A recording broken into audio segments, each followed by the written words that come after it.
Chapter 2, The Calling by L.C Pye.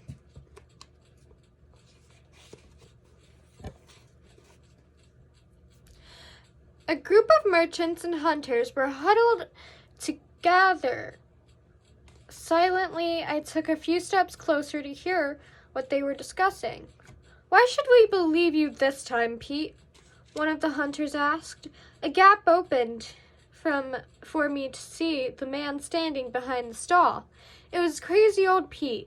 He was short with a round belly and a long, weary beard. He was a merchant, and he traveled from village to village trading goods. He was known for his far-fetched stories, like how in a distant kingdom the people didn't ever talk to one another. They knew how to, but they believed it was bad luck to speak, and that if they did speak, their voices would attract bad spirits. Instead, they had created a language with their bodies. Another story he told often was how one of the children of the late king and queen survived and was still alive, hiding away somewhere.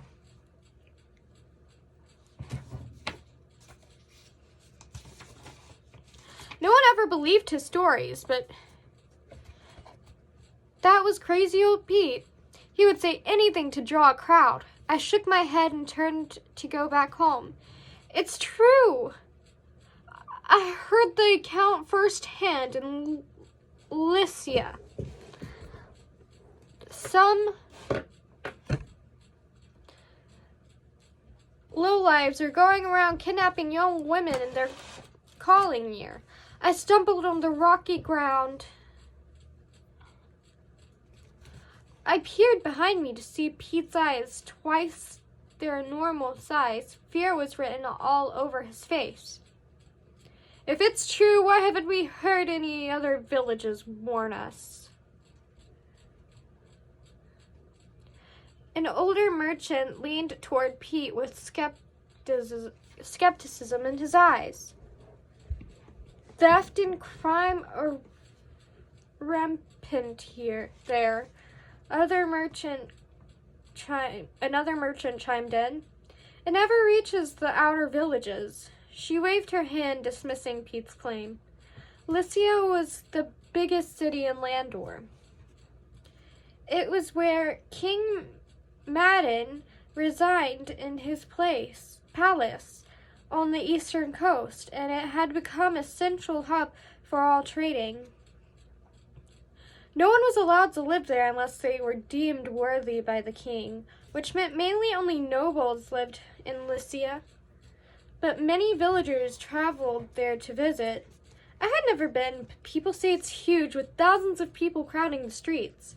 I swear, Pete pleaded, as the others turned away from his stall. I understood why they all dismissed what he was saying. I stared at the deep furrow in his brow and wondered if he might be telling the truth this time. I backed away from the stalls and headed out of the penta, unable to stop thinking about whether Pete was telling the truth or not. If he was, why would someone be kidnapping young women, and why hadn't the king's guards put a stop to it? I planned to tell Jules what I had heard, to see what she thought of it all. Gentle music filled the air, and my feet steered me closer to the artist's quarter rather than leading me home. The village was geographically split up by calling, creating a 5-pointed star with the penta in the center. The top point was taken by the hunter's quarter. The upper right belonged to the healers, the lower right the farmers, and the artists, and last the merchant's quarter in the upper left. I didn't mind the detour. I often walked past their quarter to listen to music that poured out. The beautiful and robust melodies always entranced me to stay and listen longer. The music helped me forget my worries for a little bit. Plus, I never had to worry about running into anyone. No one besides me and Jules ever went near the quarter, since most of it was desolate. Their homes were barely erect, and their roofs had visible holes in them. They were the poorest calling in Gasmere, and were viewed as lesser because of it. It bothered me to see nothing ever done to help them. But everything in Gasmere was built from the segregation of each calling, and most of the villagers believed they were better than them and saw their situation as their fault. The music became somber as it faded into the distance. I continued my way toward the farmer's quarter with my ceremonial garments tucked under my arm. I stood at the edge of Gasmere, gazing into the forest. I ran my fingers along the worn-out carvings embedded into my necklace.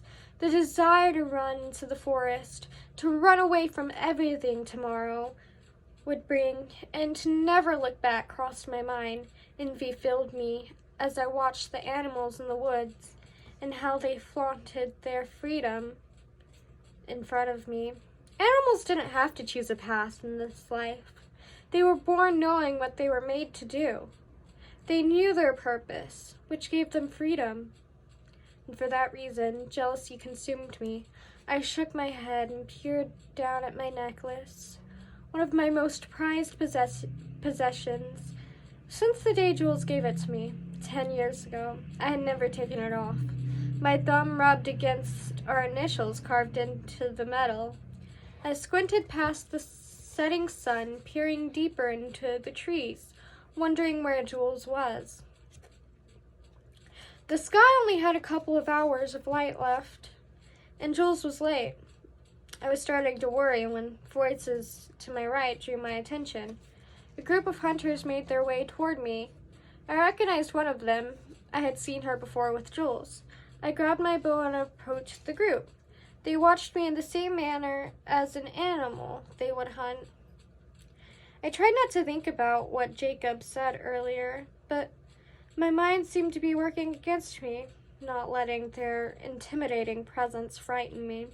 I gathered what little courage I had left and asked, "Have you seen Jules, or do you know where she is?"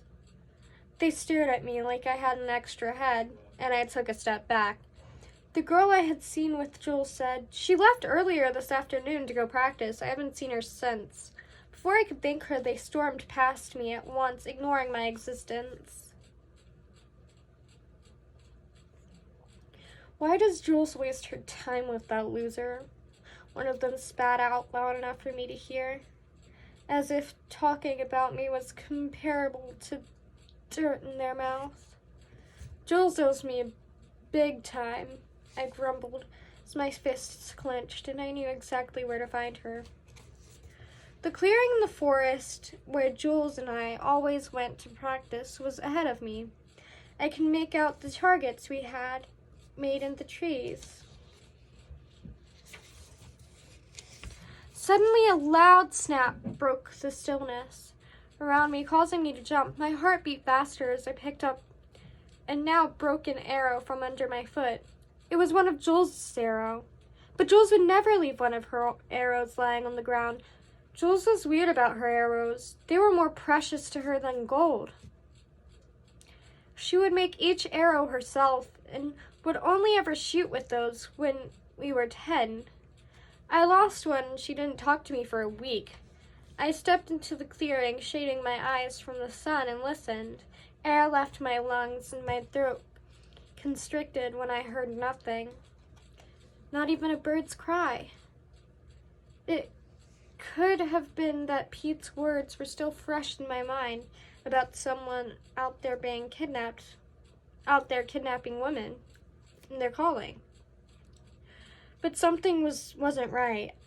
I I turned and started sprinting back to the village. I ran like never before, pushing into the ground as hard as I could. I didn't stop until I busted through the front door of Joel's house, where 6 had snapped up to stare at me. Looking past Joel's mother, father, and Aunt Lorraine, I caught sight of 3 of the king's guards.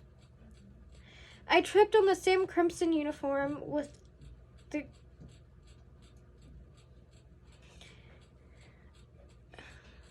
I tripped on their thick fur rug as I stepped back. Each guard had the same crimson uniform with the king's crest over their heart. I looked to the tallest guard and noted a massive scar going from the top of his left eye down to his chin. When I met his eyes, I found that he was staring at me like prey.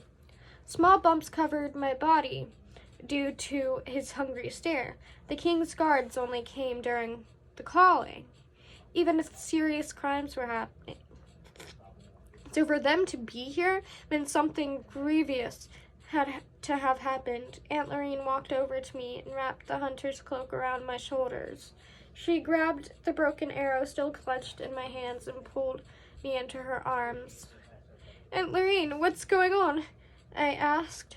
She was Joel's aunt, but she would never let me call her anything else. Where's Jules? She was supposed to meet me at practice, but she never showed up. I found her arrow, and Jules would never leave her an arrow. Jules' mother buried her head into her husband's shoulder and wept. I stared intensely at Aunt Lorraine, demanding she tell me what was going on. Regardless, she didn't say anything. Instead, she turned toward the soldiers with a tight expression on her face. Thank you for informing us of the situation. Is there anything else you need from us? No, ma'am, we have everything we need, the scarred one replied. Again, we are so sorry for this unfortunate event, but know the king is doing everything in his power to eradicate this problem.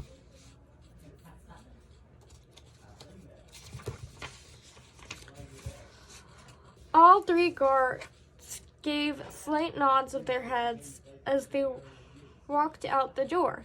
Aunt Lorraine finally looked at me, and I could see the grief written all over her body.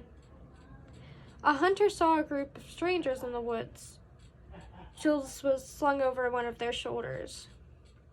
Once the hunter got a group together to go back into the woods, they were gone, with no trail to be found.